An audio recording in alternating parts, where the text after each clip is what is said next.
Mais um programa de A Outra Face, lado a lado consigo. Todas as semanas é um privilégio saber que temos milhares de pessoas que acompanham a FADO TV, os subscritores, e também muitos amigos que me têm acompanhado ao longo dos anos na comunicação social. Bom, é importante cada vez mais que tomamos conhecimento, possamos tomar conhecimento dos grandes valores da nossa cultura, muito concretamente na canção, no fado. Mas hoje é mais um dia que abordamos o tema do fado. Tanto mais que estamos neste espaço lindíssimo da FADO TV. Espero que goste destes cerca de 20 minutos aproximadamente. Quem é o nosso convidado de hoje? Eu vou ter o atrevimento de dizer um nome que normalmente não dizem. Consórcio. É o nosso convidado. Você não sabe quem é o Consórcio? Vou-lhe mostrar quem é. Nuno da Guiar. Olá, Nuno. Olá, viva Carlos. Não ficaste chateado de eu te dizer o nome, que é o teu nome, Consórcio? Não, o meu nome próprio é mesmo Concórdio Henriques de Aguiar. Concórdio Exato. Henriques de Aguiar. Exatamente. E quando estou a lembrar-me, quando da primeira gravação comercial, Certo. o editor ia na Tércia da Conceição, a saudosa na Tércia da Tinhas Conceição, o quê? 17, 18 anos? em pleno bairro Alto, uma casa que é muito interessante e ainda hoje existe, que é a Severa. A Severa. Eu fui contratado para lá e às tantas, uma certa noite, reuniram-se e a Ana Tércia disse assim: mas você não tem nada cara de quem é Nuno Concórdio Henriques. Disse ela, eu fartei-me de rir com isso e disse-me: pois então, é que neste disco, nesta gravação que você acaba de fazer, vai nascer um grande êxito. Quem foi aquele fado das trovas antigas, Saudade Louca, de que eu sou autor da música. Exatamente. E o poema é do Carlos Simões Neves. Exatamente. Eu converti aquela musiquinha em fado, aqueles versos em fado, e de facto quando saiu para a rua foi um enorme sucesso. Tinhas que idade nessa altura? Epá, eu tinha... 19? Ora, isto é de 1966. Se eu nasci em 41... Pronto. Tinhas 20 e poucos anos. 20 e poucos anos. Eu lembro-me que os miúdos da escola, os miúdos que iam para a escola, iam pela rua fora a cantar Bairro Alto aos seus amores. Os Almeidas, nós tratávamos carinhosamente assim. Os Almeidas? Os Almeidas eram os empregados camarários. Exatamente. Que andavam limpando as ruas com aquelas vassouras imensas e andavam sempre a cantar trovas antigas, saudade logo. Epá, aquilo foi de norte a sul do país um êxito enorme. Mais tarde, outros colegas nossos também quiseram gravar. Exatamente. Faz parte da história do fado, sem dúvida nenhuma. E gostava de enaltecer todos os nomes que já não estão presentes. Eles deram a sua contribuição para que o fado hoje seja o que é. Concordas? Nomes que não são muito falados hoje em dia, já desapareceram e as pessoas esqueceram, mas foram eles e tu também que deste a tua contribuição e continuas a dar a tua contribuição para que o fado tenha o nome que tem hoje em dia. Claro que sim, continuo. Olha, esta era dos telemóveis partem-me a cabeça toda. As pessoas vivem a vida agarradas a eles e esquecem-se do resto. E tu, na minha opinião, que és um dos principais ilustres jornalistas deste país, és muito fresquinho a fazer perguntas, mas eu vou tentar a todo custo responder à tua pergunta o melhor possível. A idade é outra e os fadistas de então, os fadistas do meu tempo, aqueles que porventura iam surgindo, tinham muito mais respeito pelos mais idosos. E pelo fado. E pelo fado. Hoje é um bocadinho tudo assim à balda. Não se importa se dizem bem, se dizem mal. Mas não é só do fado. A cultura popular portuguesa precisa muito das pessoas a dizerem bem o fato bem de... Aliás, eu acabei de escrever umas coisinhas a esse respeito, e o nosso historiador, que é um historiador absoluto e também canta, também é intérprete, é autor de obras espetaculares, quase mensalmente, ou 2 em 2 meses, sai um livro dele, chama-se Daniel Gouveia. A primeira coisa que ele fez foi dar-me os parabéns e dizer-me que, atenção Nuno, aquilo que tu acabas de escrever pode muito bem vir a ser amanhã um crédito, ou seja, um exemplo de aprendizagem para muitas pessoas. Eu disse assim, bem, se tu achas que está bem, está bom. Quando tu quiseres, eu até digo as quadras porque elas estão fresquinhas aqui na memória. Claro que sim. Uma coisa interessante que eu gostava de dizer é que, graças a Deus, agora ando com alguns problemas auditivos. Não ouço assim muito bem, mas eu ouvi muito bem a tua pergunta. E também ando a ser tratado por uma senhora doutora Filomena, que é oftalmologista, no Hospital Amadora Sintra, porque tem que ser operada a esta vista. Eis a razão porque te disse telefonicamente que neste momento não podia conduzir. Claro, claro. E fico-te muito grato pela sensatez, a honra que tu fizestes em ir-me buscar a casa para estar aqui contigo presente. Tu mereces, Nuno, tu mereces. Eu fico-te muito Mas grato. deixa-me avançar, eu penso que é importante, não é assim de muito tempo que nós temos. Tu começaste a cantar aos 9 anos. 9 anos de idade, ou Exatamente. seja, em 1950 eu comecei a cantar. E atenção, que nesse tempo eu era um miúdo muito lingrinhas, comia de cortar à faca. Não eras o miúdo da bica, eras o miúdo da graça. Era o miúdo da Graça. Da Graça. Exatamente. Porque eu nasci Claro. no bairro da Graça, Rua de Valsa de António, e então, aos 9 anos, sei que o pai e a mãe e os irmãos, a propósito dos irmãos, os meus pais tiveram 4 filhos, mas, atenção, e isto que eu vou dizer foi no tempo da guerra. Eu nasci em 41, em 45 o nosso país estava em guerra. Claro. E não só por isso, havia racionamentos de pão, de farinha, de açúcar, de batatas, de cebola, havia racionamentos de quase tudo. E o meu pai e a minha mãe criaram 11. 11? É obra, Sem é uma obra humana para não esquecer. Desses 11, foste o único que canta fado? Era, exatamente, desses 11 fui o único que comecei a cantar. Eu penso que herdei o canto da minha avó paterna. A minha avó paterna morreu com 98 anos. Era a Maria Emília da Tabaqueira, que figura num livrinho pequenino. Penso que foi o primeiro livro que se fez em alusão ao fado.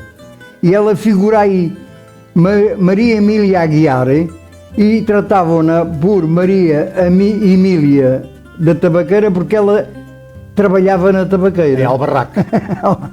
Olha, vou-te Agora, deixar... eu penso que agora com 9 anos de idade, comecei a cantar em 50, deixa-me só concluir isto, mas nesse tempo, sem saber porquê, eu ganhava um cachê como gente grande. É que, de cada vez que eu acabava de cantar, recebia das mãos do presidente da Câmara Municipal de Lisboa, que era também militar, era simultaneamente, era oficial militar, que chamava-se França Borges. Eu recebia das mãos dele, ou das mãos da senhora esposa dele, uma moeda de 10 escudos de prata. Aquelas de prata de caravela. Se quisermos, em 1950, uma moeda dessas era uma pequena fortuna. Sem dúvida, sim. Agora, eu juntei um monte delas. Então, Nuno, explica-me porque é que, com esse sucesso, com essas garantias financeiras que usufruías dos teus espetáculos, porque é que foste para Moçambique, em 70? Fui depois da tropa, eu em 1962. Mas ficaste lá após a tropa? Eu fiquei lá por uma simples razão que toda a gente desconhece. E eu quero aproveitar este momento que tu me dás para poder explicar. É que eu na tropa, em vez de fazer uma comissão de 2 anos, fiz uma comissão de quase 4. Porquê? Quando assentei em praça, fui para Coimbra, como os outros mancebos também foram. De repente, aparece um oficial do exército no meio da parada a dizer: os que se classificaram de 1 a 10, porque naquela altura era para ser atirador. Atirador porque vivia-se um momento de guerra em Angola. Os que se classificaram de 1 a 10 passam para a esquerda. De 10 a mais, passam para a direita. Eu passei para a esquerda porque nem de longe nem de perto acertei uma no alvo. Não fui capaz de acertar coisa nenhuma. E então, fomos, eu e outros mais, para Queluz. Aqui para Queluz. Queluz para quê? Para sermos, em vez de ter uma especialidade de atirador, tirava-se então uma especialidade de radarista. Mas continuaste a cantar durante a tropa? Continuei sempre a cantar, sempre. Mesmo com tropa. Os oficiais que me davam as dispensas para eu ir cantar eram meus admiradores. Entre eles, o nosso comandante, que é um nome sonante da vida do Exército, que se chamou José Alberto Loureiro dos Santos, chegou a chefe-geral do Estado-Maior do Exército, mas no meu tempo era capitão e era o comandante da bateria. Já em Moçambique, terminaste a... Não, isto eu estou a falar de Angola, e Moçambique é mais tarde. Já em Moçambique, terminaste o teu tempo de tropa e pensaste: vou ficar cá e vou montar aqui um restaurante. Mas não foi isso, não foi bem assim, não.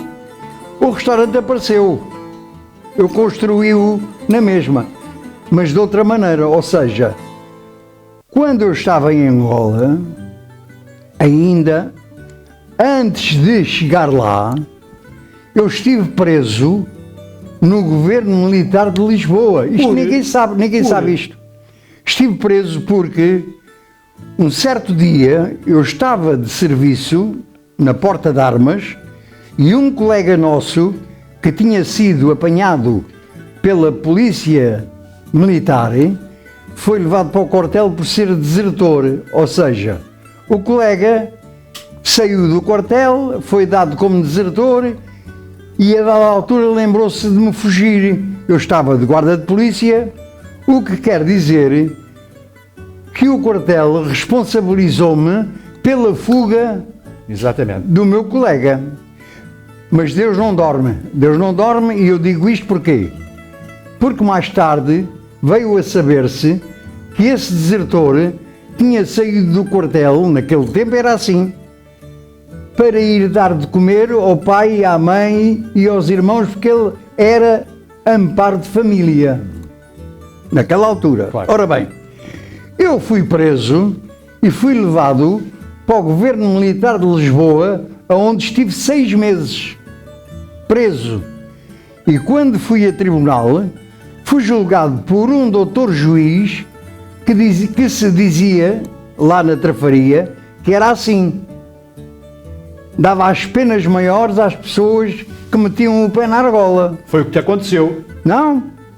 O senhor doutor juiz Pestana Bastos, que era de uma família de Cascais, esse doutor juiz é que me julgou em Santa Clara, segundo o Tribunal Territorial de Lisboa. E então, às tantas, rodeado de oficiais do Exército, alguns até generais, levantou-se do cadeirão que ornamentava a sua secretária, apontou para a assistência: tribunal cheio, pá. O pai e a mãe choravam por um lado, os meus irmãos por outro. O meu irmão, que era mais velho que eu, 6 anos, já dizia que eu, com muita sorte, ia apanhar para aí uns 4 ou 5 anos de pena, ia ser condenado. O senhor doutor juiz levantou-se do seu cadeirão, apontou para a assistência e as palavras dele foram estas: este homem está ilibado de culpas. Má organização do oficial dia no quartel. Deveria ter aguardado julgamento em liberdade. Consciente. Ora bem, eu, muito mais que absolvido, fui ilibado de culpas. E foi aí que, passado 2 semanas, o meu quartel em Queluz mandou-me ir ter com a bateria, levou-me, que já estava em Angola. Quando a bateria 386 do José Alberto Loureiro dos Santos acabou o seu tempo, eu tive que ficar, porque não obstante ter sido ilibado de culpas, não me descontaram nada, tive que fazer 6 meses que me faltava na nova bateria. Exatamente. Depois faleceu um colega por cegueira, e se não fosse o José Alberto Loureiro dos Santos, o tal comandante, se não fosse ele, se calhar ainda hoje estava na tropa. Porque se esqueceram completamente de mim. Olha, fiz 4 anos sem ter feito mal nenhum a ninguém. Sem querer, meus amigos, sem querer, faz parte da história que, provavelmente, uma história que raramente foi contada. Raramente foi contada esta história. É verdade, raramente. Vai fazer parte da história aqui desta, a outra face. E entramos ao mesmo tempo nas 2 faces. A face da vida particular e também a vida profissional, logicamente. Vou-te mencionar um nome. Depois... Vou-te mencionar um nome e gostava que comentasses. Carlos Duarte. Carlos Duarte, viola. Filho de marceneiro. Carlos Duarte? Carlos Duarte? Esse foi um dos melhores fadistas de todos os tempos. Carlos Duarte era o filho, penso que, se não estou em erro, o mais velho filho do Alfredo Duarte Marceneiro. Exatamente. Não, o Alfredo Duarte Marceneiro era seu irmão. O Carlos Duarte Marceneiro foi um dos melhores fadistas de todos os tempos. Pessoas com quem tu mantiveste contato e amizade, logicamente. Ele tinha uma maneira de canto que era sensacional. Abria bem as vogais, sabia dizer, sabia organizar bem a divisão de cada poema. Ele cantava e as pessoas percebiam então o que o poeta tinha escrito. Era sensacional. Vamos avançar até Lourenço Marques. Na altura então Lourenço Marques foi depois de eu vir de Angola. Quando eu acabei por vir de Angola, depois de ter sofrido 4 anos de comissão, eu já tinha uma irmã que morava em Lourenço Marques. A minha irmã era fornecedora de carne, porque o meu cunhado era a sua atividade, eram os gados, tinha terrenos, tinha gado e forneciam os hotéis e residenciais. A minha irmã, um dia, disse-me numa carta, olha lá, tu agora deste um saltinho aí a Luanda? Eu fui outra vez de Lisboa para Luanda porque fui convidado a gravar um LP para a Negola. Negola Discos era uma empresa que pertencia aqui ao Valentim de Carvalho. E eu fui, aceitei o contrato, fui lá, gravei, recebi o meu cachê e a minha irmã disse-me por carta, uma vez que eu estava na outra costa, em Angola, porque é que não ia até Lourenço Marques? E eu disse, olha, então eu vou ter contigo. Então paguei do meu bolso a passagem para Lourenço Marques, cheguei lá, fiquei a morar com a minha irmã e com os meus sobrinhos. E veio ao teu pensamento, ora bem, um dia, foi muito curioso, um dia a minha irmã foi entregar um pacote de carne a uma residencial que se chamava Pensão Nini e foi-me mostrar uma sala que estava fechada, que a Pensão Nini tinha construído com o propósito de ser para os alunos. Aquilo estava fechado, os alunos afinal davam cabo das coisas, as cadeiras, as mesas, estava tudo mal. E a minha irmã perguntou-me, olha lá, diz-me lá uma coisa, meu filho, fazias daqui um restaurante típico, não fazias? Já está feito, disse-lhe. A resposta foi esta, já está feito, filha. E a partir daí... É só mudar aquela casa de banho das senhoras para ali, para aquele canto, para ficar em paralela com os dos homens, pôr aquela vitrina ali daquele lado e está feito o restaurante. Olha, a partir daí fiquei aí e vou-te dizer, foi um êxito brutal. Logo após o 25 de Abril, vieste novamente para Portugal. Após o 25 de Abril... E tiveste um patrão, Rodrigo. O Rodrigo, exatamente. Nossa amiga Rodrigo. Mas sabes uma coisa, lá é curioso, na cidade de Lourenço Marques, quando do 25 de Abril, os miúdos, os próprios miúdos, andavam com pistolas nas mãos, tudo aos tiros, por todo lado. Epá, eu cheguei ao pé do proprietário da casa e disse-lhe, Sr. Couto, eu vou-me embora porque isto não é para ninguém, isto o 25 de Abril já deu cabo disto tudo, ficar, aí está de passar, deixe ficar. Não, mas eu resolvi e vim-me embora. Claro.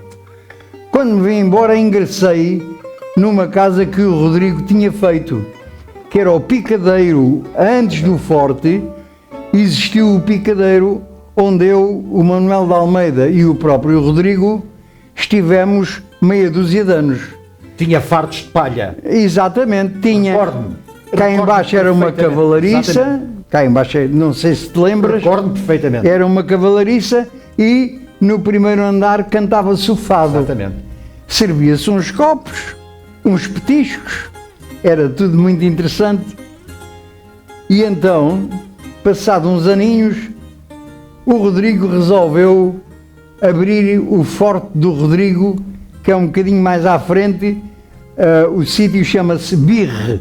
Birre Cascais. Que ainda existe, claro. E escolheu para o elenco, para além da Maria Armanda, a Marina Mota, ele próprio, Manuel de Almeida. o Manuel de Almeida e eu. Certo. E ficámos todos no Forte do Rodrigo a cantar Exatamente. até bastante tempo. Aliás, o Rodrigo foi o teu primeiro patrão. Exatamente. Foi o teu primeiro patrão. Foi. Isto depois de eu ter passado. Em 67, inaugurei o restaurante típico Forcado, que ainda existe na Rua da Rosa, no bairro Alto. Do Forcado passei para a Severa, Certo. onde estive contratado com Maria José da Guia, Fernanda Maria e tal.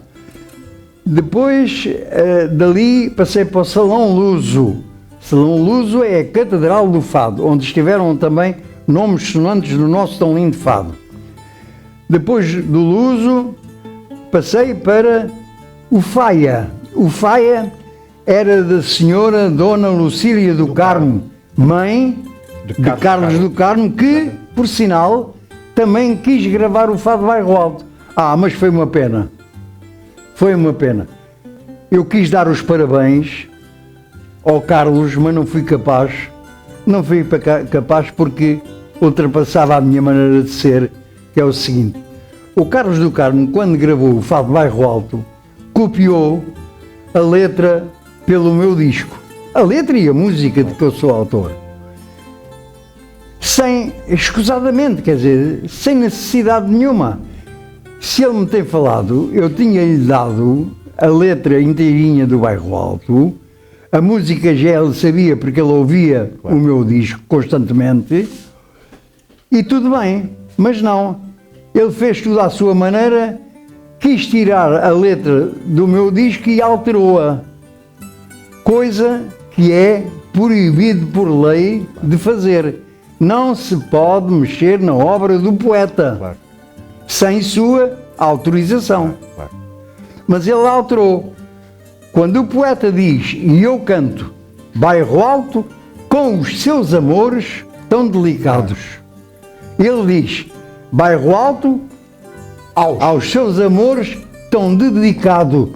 O Bairro Alto não era dedicado aos amores. O Bairro Alto, com os seus amores, os amores é que eram delicados. E depois mais à frente diz, quis um dia dar nas vistas, nem sequer era de dia, era de noite. O poeta diz, certa noite deu nas vistas. Ele alterando, disse, quis um dia dar nas vistas, já é diferente. Depois mais à frente, mais as asneiras, está cheio de asneiras. Uma pena, uma pena. Mas o Carlos do Carmo, que me perdoe, que esteja em descanso, Claro. não lhe quero mal nenhum, Deus me livre, eu gostava imenso dele, e não fui capaz de lhe dar os parabéns só por isso, mais nada. Claro. De resto, eu disse à Judite, a Judite é a viúva do Carlos do Carmo, e disse: o teu marido não devia de fazer isto assim, porque isto é assim, assim, assim. Expliquei-lhe tudo. E disse: o que é que tu queres agora? Já está feito, já está gravado. Nuno, são histórias da vida real, sem dúvida nenhuma. É a história de quem anda nesta vida do fado há muitos, mas mesmo muitos anos. Hoje em dia, na tua cama, pensas nestas histórias todas? Penso. Qual é o teu sentimento? Epá, o meu sentimento é o que eu digo. Tu és muito fresquinho para perguntas. O meu sentimento é o mesmo que sempre tive. Quero ouvir. Esse. Quero ouvir. É. Qual é? O meu Sentimento. é o mesmo sentimento que eu sempre tive. É o sentimento de trazer bem a cultura popular portuguesa, de acolher todos os outros que vão surgindo. É preciso, a propósito disso, queres que eu diga aquelas quadras que eu escrevi e que o Daniel Gouveia me disse que pode vir a ser um documento de aprendizagem para toda a gente? Espero que tenhamos tempo, não sei, vou perguntar ao Rui Piloto para que haja essa possibilidade, mas gostava de ouvir. Olha, eu vou-te dizer Então vamos lá. em síntese Vamos breve. lá, Espero que não me levem a mal. vamos lá. Isto eu não lhes quero mal nenhum, Claro. eu quero é bem. Claro. E quantos mais intérpretes vierem para o fado com disciplina absoluta, melhor é para a Exatamente. cultura popular Exatamente. portuguesa. Anda o fado maltratado na voz de quem não diz bem. Saber dizer bem o fado é um bem que o fado tem. Ao pronunciar os is, a dicção causa pavor, que, para exemplo, se diz de amor e não de amor. É que a rapaziada agora diz toda de amor. De amor. É palavra para esquecer o de agora. Já se vê. Na arte de bem dizer, põe-se apóstrofo no D. Não gritar e não tremer a voz grande ou pequena. O importante é saber dividir bem o poema. Magnífico. E há mais. Há mais defeitos em artistas de renome. Alguns pelo povo eleitos, sem que mereçam o nome. Ter compasso. Sabes que há aqui um epílogo muito interessante. Há muita gente que tem uma voz muito bonita, mas falta-lhe o compasso, estraga tudo. Ter compasso, meus amigos, o que é importante ter. Não quero ter inimigos por causa disto, mas aprendam a dizer. Magnífico. Elementos importantíssimos para que alguém se lembre de convocar este meu querido amigo Nuno da Guiar para que possa ter um livro e contar estas histórias, sem dúvida. Histórias que são momentos de vida de alguém que teve sucesso. Hoje em dia, Nuno, estás feliz? Muito, muito feliz. E tenho sempre esperança. Tenho esperança porque, graças a Deus, guardo no meu coração muitas amizades, entre elas tu. E fico sempre muito grato quando se lembram de mim. E podem continuar a fazê-lo, porque eu estarei sempre disponível para estar ao vosso lado. E o meu atrevimento vai ao ponto de te pedir neste momento só o início do teu fado, que toda a gente conhece, Bairro Alto. Bairro Alto. Só um bocadinho. À capela, só um bocadinho. Bairro Alto? Sim. A cantar ou sem? A cantar. A cantar? A cantar, só um bocadinho, só o início. Bairro Alto, os seus amores tão delicados. Certa noite deu nas vistas e saiu com os trovadores mais o fado para fazer suas conquistas. Tangeu as liras singelas, Lisboa abriu as janelas, acordou em sobressalto. Gritaram bairros à toa, silêncio, vai a Lisboa, vai cantar o bairro alto. Trovas antigas, saudade louca, andam cantigas a bailar de boca em boca, tristes bizarras em comunhão, andam guitarras a gemer de mão em mão. Nuno de Aguiar. É de aplaudir, sem dúvida nenhuma. Obrigado. É uma grande recordação, meus amigos, aqui na FAT TV. É oportuno este momento. Obrigado pela vossa amizade. Obrigado, Nuno, mais uma vez. Obrigado.